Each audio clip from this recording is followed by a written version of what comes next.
어머, 준비 중이셨나 봐요. 저희가 너무 일찍 왔나요? 현관 앞에 서 있던 이 씨를 보고 아이 중 한 명이 물었습니다.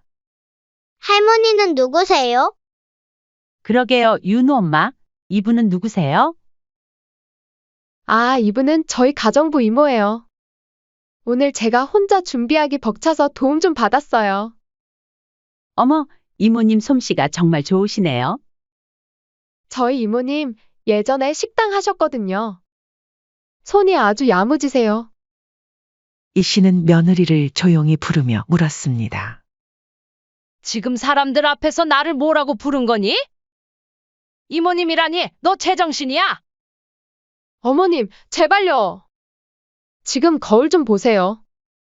여기서 시어머니라고 하면 저랑 윤우까지 무시당해요. 여기 엄마들은 다 부자라고요. 내가 윤우 생일이라고 갑자기 도와달래서? 식당 일하다 급히 오느라 옷도 못 갈아입고 와서 그런 거 잤니? 그리고는 며느리는 주변 엄마들을 힐끗 쳐다보더니 일부러 큰 소리로 말했습니다.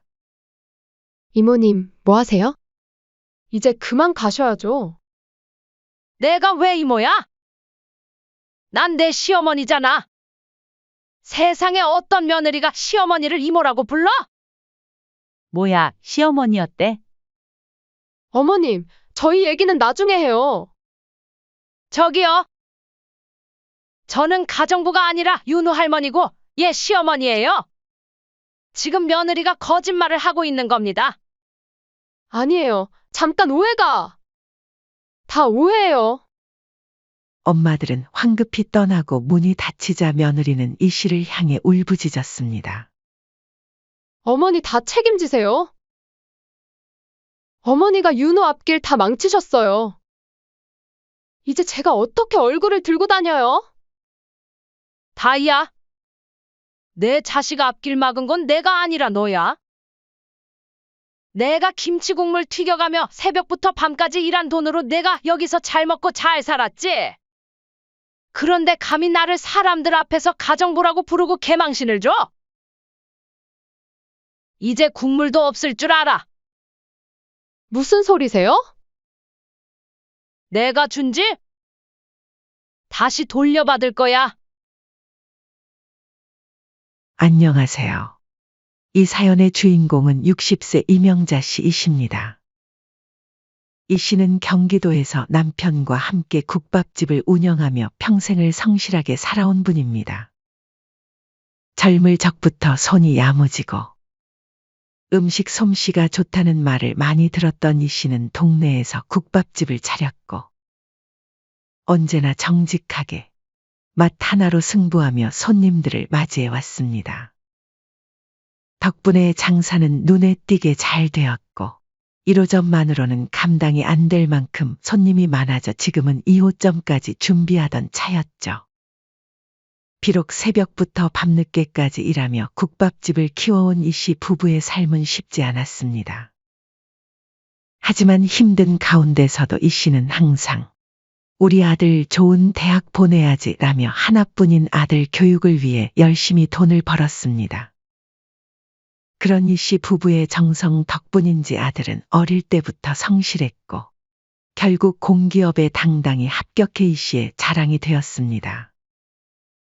그러던 어느 날 아들은 자신의 회사 1층에서 작은 카페를 운영하는 아가씨를 여자친구라며 이 씨에게 소개해 주었습니다.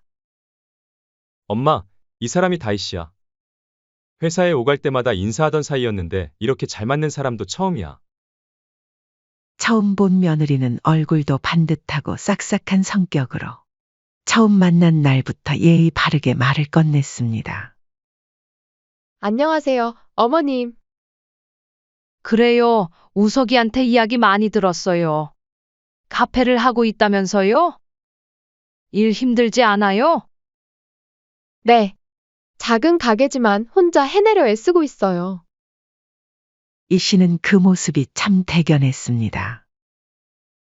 힘든 장사 속에서도 무너지지 않고 자기 일에 최선을 다하는 모습이 이 씨의 젊은 시절을 보는 듯했습니다. 일도 열심히 하는 것 같았고 사람과 대화하는 태도나 몸가짐도 단정해서 이 씨는 저런 아이라면 우리 아들과 잘 살겠다는 생각이 들어 안심했습니다. 두 사람은 자연스럽게 가까워졌고 결국 결혼으로까지 이어졌습니다. 하지만 결혼 준비 중 어느 날 며느리는 조심스럽게 말했습니다. 어머님, 사실 카페 일이 너무 힘들어요. 그래서 결혼 후엔 전업주부로 살고 싶어요. 아이 낳고는 가정에 집중하려고요. 이 씨는 잠시 놀랐습니다. 열심히 카페를 운영하던 며느리가 갑자기 일을 그만두겠다니 조금 의외였죠. 하지만 곧 이해했습니다. 자신도 장사를 하며 얼마나 몸이 고된지 잘 알았기에 이 씨는 며느리의 말을 선뜻 허락했습니다. 그래. 몸 고생하면서 애 키우고 장사까지 하는 건 쉽지 않으니까. 가정에 충실하겠다는데 내가 굳이 말릴 이유는 없지. 그렇게 두 사람은 결혼했고 결혼 후 1년 만에 손주 윤우가 태어났습니다. 처음에 며느리는 조용하고 착실했습니다. 아이도 잘 돌보고 집안 살림도 알뜰히 하는 모습에 이 씨는 흐뭇한 마음으로 손주를 보러 자주 다녔습니다. 하지만 아쉽게도 그 행복은 오래가지 않았습니다. 손주가 돌을 지나면서부터 며느리는 점점 묘하게 달라졌습니다. 그리고 손주에 대한 집착과 과도한 소비가 시작되었죠. 생일 선물로 10만 원짜리 장난감은 기본이고 100만 원이 넘는 전집 세트, 아기 명품 브랜드 옷까지. 어머님, 요즘 이런 건 다 기본이에요. 아이는 어릴 때부터 좋은 걸 접해야 나중에 큰 사람이 돼요. 이 씨도 처음에는 손주 생각에 흔쾌히 지갑을 열었습니다. 당시에 다행히 국밥집 사정도 나쁘지 않았고 첫 손주다 보니 더 마음이 가서 기꺼이 해주게 되었지요. 결국 이 씨는 며느리가 원하는 대로 고급 유모차와 아기 의류, 완구까지 사주었습니다. 하지만 며느리의 부탁이 점점 당연한 요구로 변해가고 매번 당당하게 요구하는 며느리의 태도에 슬슬 이 씨는 부담이 되면서도 손주 물품이라 쉽게 거절하지도 못했습니다. 내가 괜히 인색하게 보이면 어쩌나. 속으로 이렇게 생각하며 꾹 참았습니다. 이 씨는 며느리와의 관계가 소원해질까 두려워 결국 원하는 것을 사주고 말았습니다.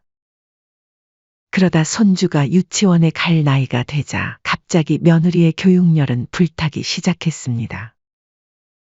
비록 며느리는 고졸이었지만 아이만큼은 최고로 키우겠다며 서울의 영어 유치원을 보내야 한다며 밤낮 없이 아들과 이 씨를 붙잡고 이야기했습니다. 어머니, 우리 윤우는 재능이 있어요. 어릴 때부터 제대로 된 교육을 받아야 해요. 사실 이 씨가 보기에 손주는 다른 아이들과 크게 다를 것 없는 평범한 아이였습니다. 그저 손주이기에 예쁘고 귀여울 뿐이었죠. 그러던 어느 날 며느리가 조심스럽게 입을 열었습니다. 어머님, 저희 서울로 이사 가야 하지 않을까요? 윤우도 이제 유치원 갈 나이인데 여긴 학군도 그렇고 교육 환경도 부족한 것 같아요. 이 씨는 깜짝 놀랐습니다. 서울? 여기서도 충분히 잘 키울 수 있지 않겠니? 그러자 며느리는 단호히 고개를 저었습니다. 아니에요. 좋은 환경에서 영어 유치원도 보내고 조기 교육도 시키고 싶어요. 그리고 남편 직장도 서울이잖아요. 매일 왔다 갔다 하기도 너무 멀고요. 이 씨는 한숨을 내쉬었습니다. 너무 큰 돈이 드는 거 아니니? 돈은 어디서 나는데? 하지만 며느리는 물러서지 않았습니다. 어머님, 아버님, 저도 이런 부탁드리기 죄송하지만 저희 형편에는 많이 어려워요. 서울의 학군 좋은 곳에 집을 장만할 수 있도록 도와주시면 평생 감사하며 살게요. 제발요, 손주를 위해서잖아요. 이 씨는 아들을 바라보았습니다. 아들은 어색한 미소를 지으며 말했습니다. 엄마, 저도 처음엔 반대했는데 윤우 교육을 위해선 어쩔 수 없는 것 같아요. 근데 제 월급으로는 서울집 사기는 불가능해요. 아들과 며느리의 요구에 남편과 이 씨는 밤마다 고민했습니다. 이 씨 부부에게는 돈이 있었지만 이것은 2호점을 열려고 마련해 모아둔 자금과 노후 자금이었죠. 그래도 이 씨는 아들 부부를 돕고 싶은 마음이 컸습니다. 그래, 손주를 위해서라면 결국 마음이 약해진 이 씨는 꿈이었던 2호점 개업을 포기하고 그 돈과 노후 자금까지 모두 끌어모아 아들 부부에게 서울 송파구의 아파트를 장만해 주었습니다. 남편은 처음엔 반대했지만 이 씨의 간절한 마음에 결국 동의했습니다. 이 돈이면 우리 편하게 노후 생활할 수 있었을 텐데. 괜찮아요, 여보. 우리는 지금처럼 열심히 일하면 되죠. 손주가 좋은 환경에서 자라는 게 더 중요해요. 아들 부부는 감격해했습니다. 어머니, 정말 감사해요. 저희 아이는 꼭 크게 될 거예요. 이 씨는 그 말을 듣고 허탈한 웃음을 지었지만 한편으론 자신이 할 도리를 다했다는 안도감도 들었습니다. 그러나 그때는 몰랐습니다. 그 결정이 자신의 인생에서 가장 후회하게 될 시작점이 될 줄은. 서울로 이사간 후 며느리의 허세와 사치는 날이 갈수록 심해졌습니다.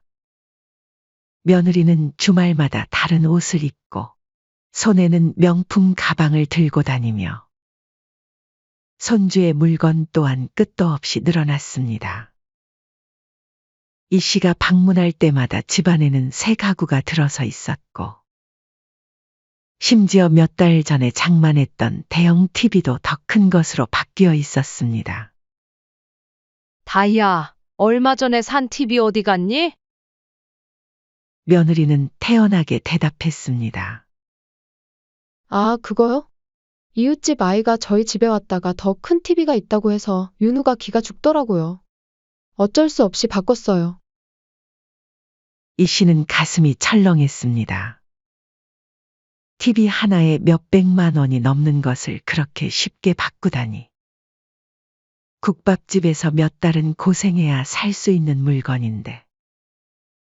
그저 이웃집 아이 말 한마디에 바꿨다는 사실이 믿기지 않았습니다. 하루는 아들이 이 씨에게 한숨을 쉬며 털어놨습니다. 엄마, 나도 한마디 해봤어. 너무 과한 거 아니냐고. 근데 뭐라는 줄 알아? 이 씨는 아들의 말을 기다렸습니다. 나 좋자고 그래? 다 우리 윤우 잘 되라고 그러는 거잖아. 그 말에 더는 할 말이 없더라고요. 이 씨는 속으로 이건 아니다 싶었지만 아들 가정의 일에 너무 간섭하는 것은 결국 가족 관계를 망치는 일이라고 생각했기 때문에 차마 직접 말하기가 쉽지 않았습니다. 며칠 후 이 씨는 용기 내어 며느리에게 조심스럽게 말을 건넸습니다.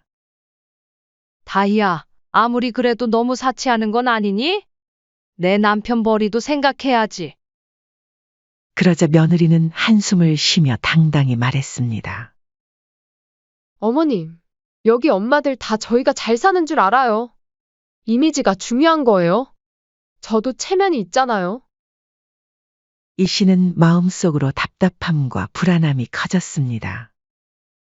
이 정도 씀씀이를 감당할 수 있는 집이 있을까?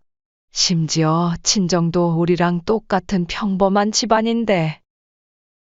집으로 돌아온 이 씨는 방을 정리하며 한숨을 내쉬었습니다. 손주를 위한 일이라는 명목으로 시작된 시댁의 지원이 이제는 당연한 것이 되어버린 것 같았습니다. 심지어 며느리는 손주를 앞세워 사치를 부리기까지 했죠. 이 씨는 더 이상 이렇게는 안 되겠다고 느낄 때 즈음 한 충격적인 사건이 일어나고 말았습니다. 어느 날 아침 며느리에게서 다급한 전화가 걸려왔습니다. 어머님, 오늘 윤우 생일 파티인데 음식 준비가 너무 벅차요. 좀 도와주세요.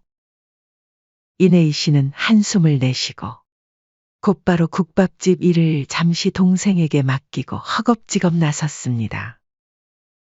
씻을 틈도 없이 일하던 그대로의 편한 옷차림의 손에는 김치 국물 얼룩까지 남아있는 상태였습니다. 가는 길에 손주 선물로 새 장난감도 하나 샀습니다. 그래도 손주 생일인데 뭐라도 준비해야지. 아들의 아파트에 도착해 문을 열자마자 며느리는 이 씨를 위아래로 훑어보고는 한숨을 푹 쉬었습니다.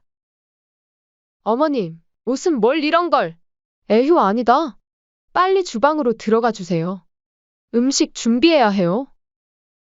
부탁이 아니라 명령하듯이 내뱉는 며느리의 말에 기분이 확 상했지만 그래도 손주 생일이니 이 씨는 꼭 참고 주방으로 향했습니다. 주방에 들어서자 놀라움을 금치 못했습니다. 싱크대는 설거지거리로 가득했고 조리대 위에는 반쯤 준비된 음식들이 어지럽게 놓여 있었습니다. 이렇게 준비도 안 되어 있었니? 생일 파티 몇 시에 시작한다고? 2시간 후요. 얼른 도와주세요. 이 씨는 오전 내내 음식 준비를 하고 밀린 설거지와 빨래까지 도맡았습니다. 집안 곳곳엔 며칠치 쌓인 먼지와 어질러진 장난감, 옷가지가 널려 있었습니다. 이 씨는 땀이 송골송골 맺힌 이마를 소매로 훔치며 주방에서 일했습니다. 갖가지 생일 음식을 준비하느라 손에는 여러 재료 자국이 남았고 옷에도 얼룩이 더 많아졌습니다. 가까스로 생일 파티 준비가 끝나고 이 씨는 한숨 돌리고 있었습니다. 그런데 그때 며느리가 옆으로 다가와 조심스레 속삭였습니다. 어머님, 제가 돈 드릴 테니 어디 잠깐 나가 계시는 게 좋을 것 같아요. 이 씨는 손을 멈추고 며느리를 바라보았습니다. 왜 그러니? 나도 손주 생일인데 같이 축하해주고 싶어. 그러자 며느리는 쯧 소리를 내며 말했습니다. 아, 어머님, 거울 좀 보고 오세요. 옷은 산티나고 일하고 오시느라 여기 김치 국물까지 묻어 있잖아요. 이 씨는 순간 화가 치밀어 올랐습니다. 손에 물 묻히며 번 돈으로 호화롭게 살면서 자신을 이런 취급하는 며느리에게 서운해서 입을 열어 한 소리 하려는 찰나. 띵동. 현관 벨이 울렸습니다. 며느리의 얼굴이 갑자기 창백해졌습니다. 벌써? 아직 시간 좀 남았는데. 아이들과 엄마들이 한 무리로 들어섰습니다. 화려한 옷차림의 엄마들 사이에서 이 씨의 수수한 모습은 너무도 튀었습니다. 당황한 며느리는 얼굴이 굳었습니다. 한 엄마가 물었습니다. 어머, 준비 중이셨나 봐요. 저희가 너무 일찍 왔나요? 며느리는 당황한 기색을 감추며 억지 웃음을 지었습니다. 아니에요. 어서 들어오세요. 마침 음식도 다 됐어요. 입구에 서 있던 이 씨를 보고 아이 중 한 명이 물었습니다. 할머니는 누구세요? 엄마들 중 한 사람이 멀뚱히 이 씨를 바라보며 말했습니다. 그러게요, 윤우 엄마. 이분은 누구세요? 잠시 눈치를 보던 며느리는 멈칫하다가 환한 웃음을 지으며 거짓말을 내뱉었습니다. 아, 이분은 저희 가정부 이모예요. 오늘 제가 혼자 준비하기 벅차서 도움 좀 받았어요. 그 말을 듣는 순간 이 씨는 정신이 멍해졌습니다. 며느리의 가정부라는 말이 귓가에 맴돌았고 며느리의 말에 너무 놀란 나머지 그 자리에서 아니라고 바로 부정하지 못했습니다. 엄마들은 집 안으로 들어와 이 씨가 준비한 생일상을 보며 감탄했습니다.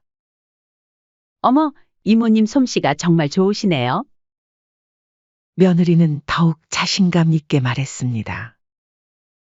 저희 이모님 예전에 식당 하셨거든요. 손이 아주 야무지세요.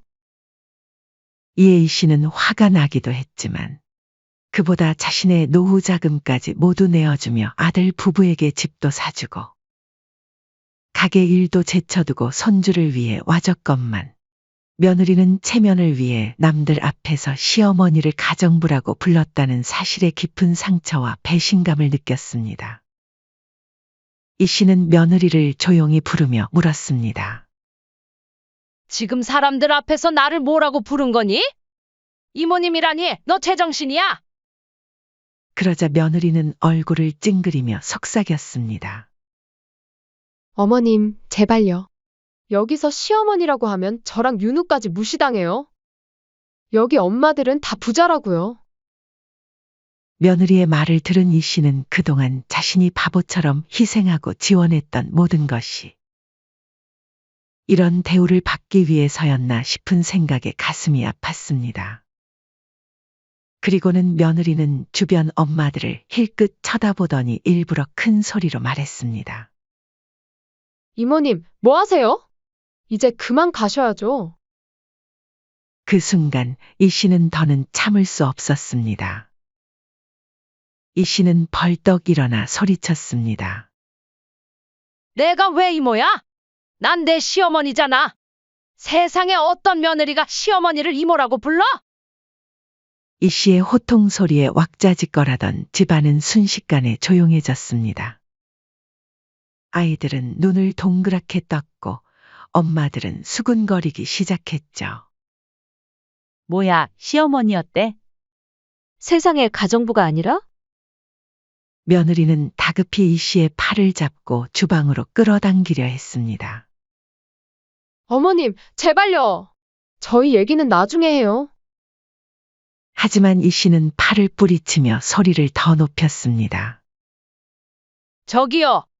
저는 가정부가 아니라 윤우 할머니고 얘 시어머니예요. 지금 며느리가 거짓말을 하고 있는 겁니다. 엄마들은 어색하게 서로를 바라보다가 가방을 챙기기 시작했습니다. 한 엄마가 조심스럽게 말했습니다. 아, 윤우 엄마, 가족끼리 뭔가 오해가 있으신 것 같아요? 저희는 이만. 엄마들은 아이 손을 잡고 하나 둘씩 떠나기 시작했습니다. 당황한 며느리는 아이들을 붙잡으며 말했습니다. 얘들아, 케이크 자르고 가야지. 기다려봐. 그리고는 엄마들에게도 매달렸습니다. 아니에요. 잠깐 오해가. 다 오해예요. 다음에 꼭 다시 봬요. 하지만 이미 분위기는 끝이 났습니다. 엄마들은 황급히 떠나고 문이 닫히자 며느리는 이 씨를 향해 울부짖었습니다. 어머니가 다 책임지세요. 어머니가 윤호 앞길 다 망치셨어요. 이제 제가 학부모 모임에서 어떻게 얼굴을 들고 다녀요? 이 씨는 이를 악물고 쏘아붙였습니다. 내가 김치국물 튀겨가며 새벽부터 밤까지 일한 돈으로 내가 여기서 이만큼 잘 살았지. 손주 명목으로 가구며 옷이며 외제차까지 바꿔가며 호화롭게 누린 그 돈 전부 시댁에서 나온 거야. 그런데 감히 나를 사람들 앞에서 가정부 취급하고 개망신을 줘. 이제 국물도 없을 줄 알아. 무슨 소리세요? 내가 준지 다시 돌려받을 거야. 그렇게 이 동네에서 살고 싶으면 너희 돈으로 집 사서 살면 되겠구나. 내 사치에 어디 감당이나 할 수 있으려나 모르겠지만. 그제서야 사태가 파악이 된 며느리는 얼굴이 사색이 되어 바닥에 철푸덕 무릎을 꿇었습니다.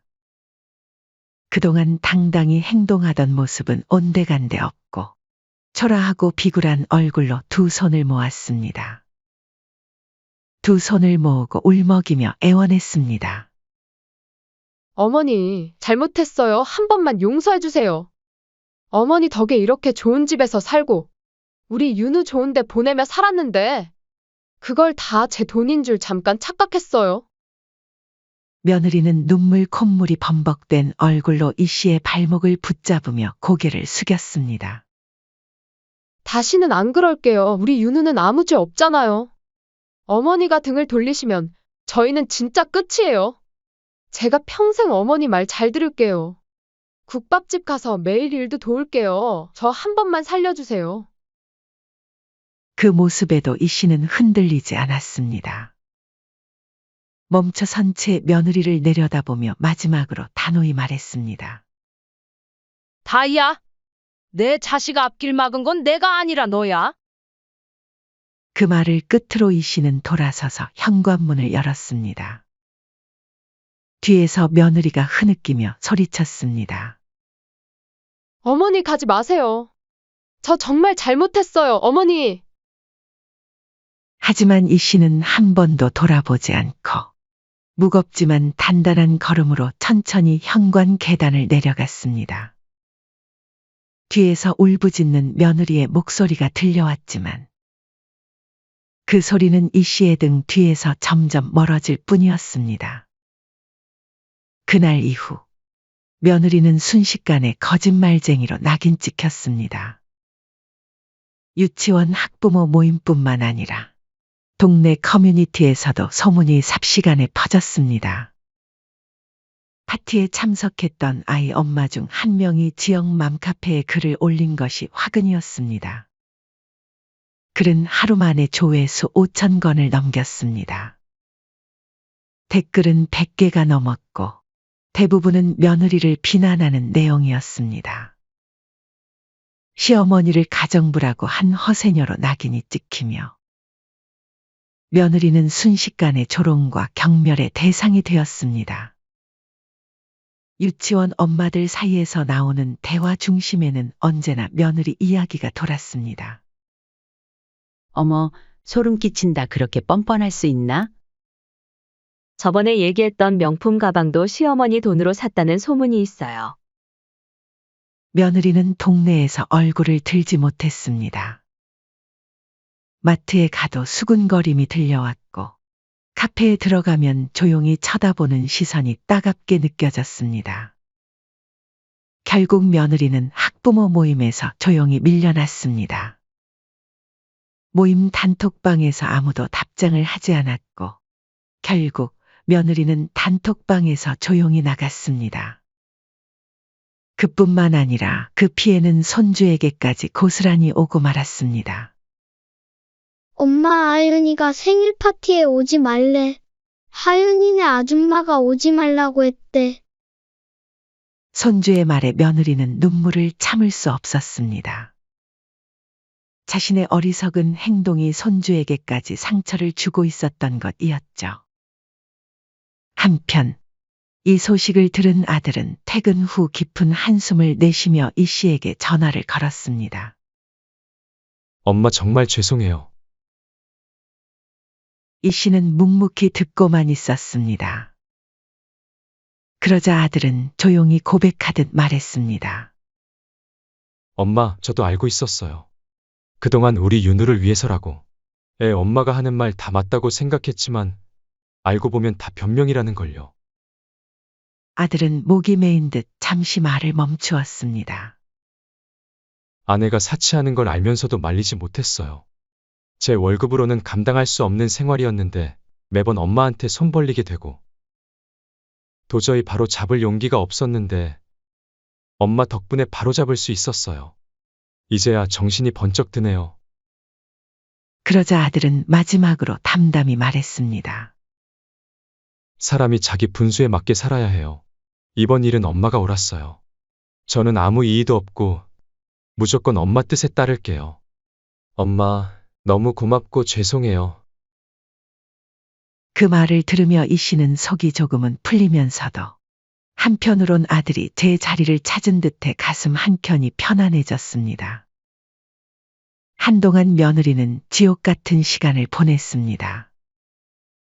누구와도 연락하지 않았고 어디서도 얼굴을 들 수 없었습니다. 평소 다정했던 아들도 이번만큼은 달랐습니다. 며느리의 행동에 크게 실망한 아들은 며느리에게 냉정하게 대했습니다. 난 당신이 그런 사람인 줄 몰랐어. 어머니가 우리한테 얼마나 많이 해주셨는데 남들 앞에서 가정부라고 소개하다니. 여보, 나도 정말 후회하고 있어요. 그때는 정신이 나가서. 아들은 고개를 절레절레 저었습니다. 지금 와서 후회해도 소용없어. 어머니께 가서 진심으로 사죄드리고 빌어. 만약 어머니한테 용서받지 못하면 우리 부부관계 진지하게 다시 생각해보자. 라고 냉정하게 선을 그었습니다. 결국 며느리는 국밥집으로 발걸음을 옮겼습니다. 어머니, 저예요. 다이예요. 이 씨는 바쁘게 주방 일을 하고 있었지만 문 앞에 멈춰 서 있는 며느리를 보고 천천히 손을 멈췄습니다. 꼬박 일주일 만에 보는 며느리의 모습은 완전히 달라져 있었습니다. 한껏 멋부리고 화려하던 모습은 온데간데 없고 허름한 옷차림 눈에 띄게 수척한 얼굴이었죠. 며느리는 떨리는 손으로 이 씨 앞에 무릎을 꿇었습니다. 왜 왔니? 어머니, 제발 용서해 주세요. 며느리는 얼굴을 땅에 박을 듯 고개를 숙였습니다. 모든 게 제 욕심 때문이었어요. 남들에게 있어 보이고 싶어서. 어머니를 가정부 취급한 건 정말 제가 미쳤었던 것 같아요. 이제 와서 후회해도 늦었지만 제발 기회 한 번만 주세요. 이 씨는 잠시 며느리를 바라보았습니다. 며느리는 이 씨의 침묵에 더욱 애원했습니다. 어머니, 제가 무릎이라도 꿇고 빌게요. 이대로 가면 남편한테 저 이혼당할지도 몰라요. 이 씨는 천천히 입을 열었습니다. 좋다. 그러면 조건이 있어. 며느리는 고개를 번쩍 들었습니다. 어떤 조건이든 따를게요. 첫째, 다시는 분수에 맞지 않는 사치를 부리지 않는다는 것. 둘째, 시댁에서 돈은 한 푼도 기대하지 마라. 앞으로 너희가 쓰는 돈, 너희가 벌어서 감당해. 나는 더 이상 한 푼도 내주지 않을 거다. 그걸 각서로 써라. 며느리의 눈이 커졌습니다. 어머니, 정말 한 푼도요? 이 씨는 쏘아보듯 말했습니다. 왜 놀라니? 원래 보통 사람들은 다 그렇게 살아. 월급에 맞춰서, 카드값에 맞춰서, 아이 교육도, 옷도, 외식도. 전부 자기 형편에 맞춰 사는 거야. 너만 특별할 줄 알았니? 못하겠으면 안 해도 돼. 그 말에 며느리는 천천히 고개를 숙였습니다. 처음으로 진심 어린 부끄러움이 얼굴에 번졌습니다. 잠시 후 묵묵히 가게 앞 카운터로 가 종이와 펜을 꺼냈고 그리고 아무 말 없이 각서를 쓰기 시작했습니다. 본인 김다희는 시댁의 지원을 일절 요구하지 않을 것이며 지금까지의 무례함을 뉘우치고 앞으로 절대 분수에 맞지 않는 소비를 하지 않을 것을 맹세합니다. 이를 어길 시 모든 책임을 본인이 감당할 것을 서약합니다. 마지막 서명을 하고 종이를 두 손으로 공손히 건넸습니다. 이 씨는 그 종이를 받아 천천히 접으며 말했습니다. 잘했다. 이번 일로 배운 거 잊지 말고 살아. 네, 어머니. 정말 감사합니다. 그 말 평생 명심할게요. 며느리는 고개를 깊숙이 숙이고 스스로의 잘못을 인정하는 듯 아무 말도 없이 조용히 집으로 돌아갔습니다. 이 씨는 더 이상 말을 하지 않고 천천히 주방 안으로 걸어 들어갔습니다. 그 발걸음에는 한치의 후회도 미련도 없었습니다. 아들 부부와의 원만한 합의 끝에 재판 같은 번거로운 절차 없이 잠실 아파트는 다시 이 씨 부부의 손으로 돌아왔습니다. 등기 이전이 완료된 날, 이 씨는 주저함 없이 그 아파트를 매물로 내놓았습니다. 부동산 중개사가 놀라며 물었습니다. 사모님, 이런 좋은 위치의 아파트를 바로 파시려고요? 가격이 더 오를 텐데요. 이 씨는 미소를 지으며 대답했습니다. 괜찮아요. 저희에겐 다른 꿈이 있거든요.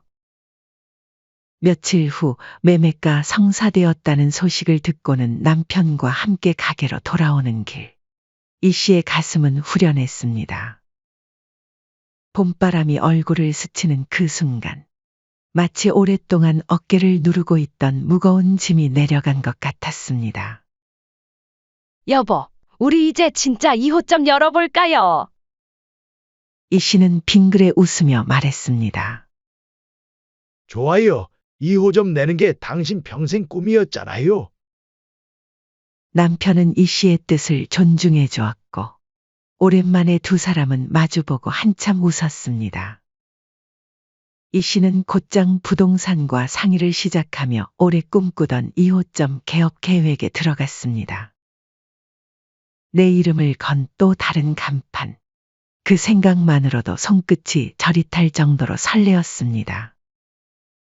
2호점을 위한 장소를 물색하면서 이 씨는 매일 새로운 활력을 느꼈습니다. 한편 그 사이 아들과 며느리는 다시 원래 살던 경기도 외곽의 작은 구식 아파트로 돌아갔습니다. 아들 부부가 처음 결혼할 때 살던 그 집보다 더 작고 더 낡은 집이었습니다. 하지만 이번에는 오로지 자신들 힘으로 마련한 집이었기에 비록 초라했지만 스스로 감당할 수 있는 만큼의 삶이었습니다. 아들은 공기업 월급으로 대출을 받아 소박한 전셋집을 구했고, 며느리는 다시 일을 시작했습니다. 예전에 하던 카페는 아니었지만 동네 베이커리에서 파트타임으로 일하기 시작했습니다.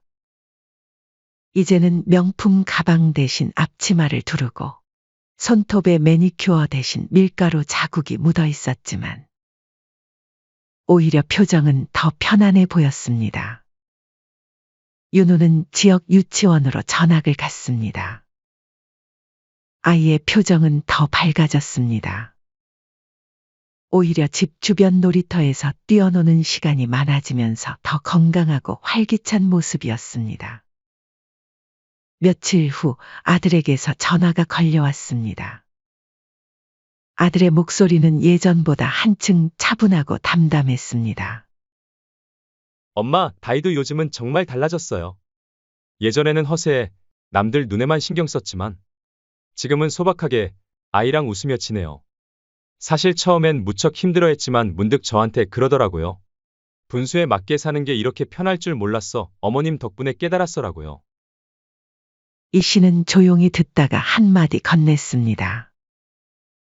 그래, 사람은 자기 분수에 맞게 살아야 하는 거야. 넘치면 결국 터지는 거다.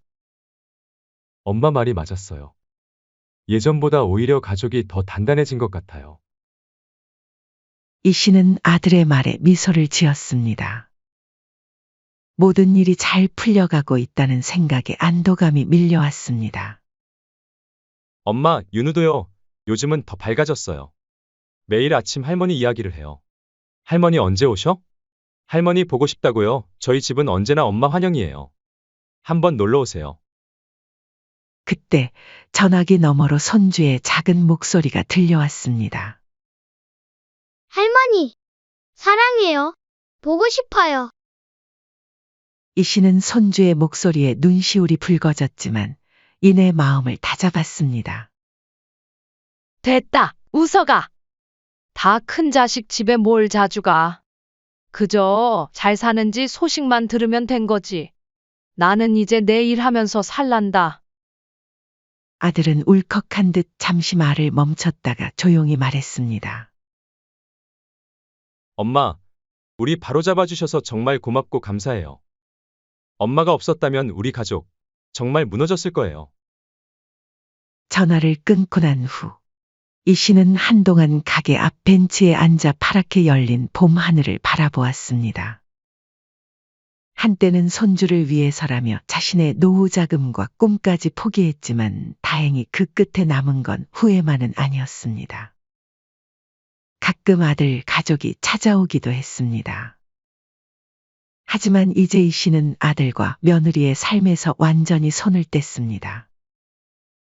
그저 손주의 성장을 지켜보는 것으로 만족했습니다. 그날 저녁 모든 손님이 돌아가고 남편도 먼저 집에 간 후 이 씨는 혼자 가게에 남았습니다. 새 가게의 불빛 아래 이 씨는 자신의 인생을 돌아보았습니다. 젊은 시절부터 시작한 국밥집, 아들을 키우며 겪었던 고단함, 그리고 며느리와의 갈등과 화해까지 모든 것이 지금의 이 씨를 만든 조각들이었습니다. 그리고 조용히 스스로를 다짐했습니다. 이제는 내 인생을 살아야지. 그날 저녁, 이 씨는 가게 주방 한쪽에 앉아 뜨끈한 국밥 국물 한 술을 떠넣었습니다. 그 맛은 평생 먹어본 것 중 가장 깊고 가장 따뜻했습니다.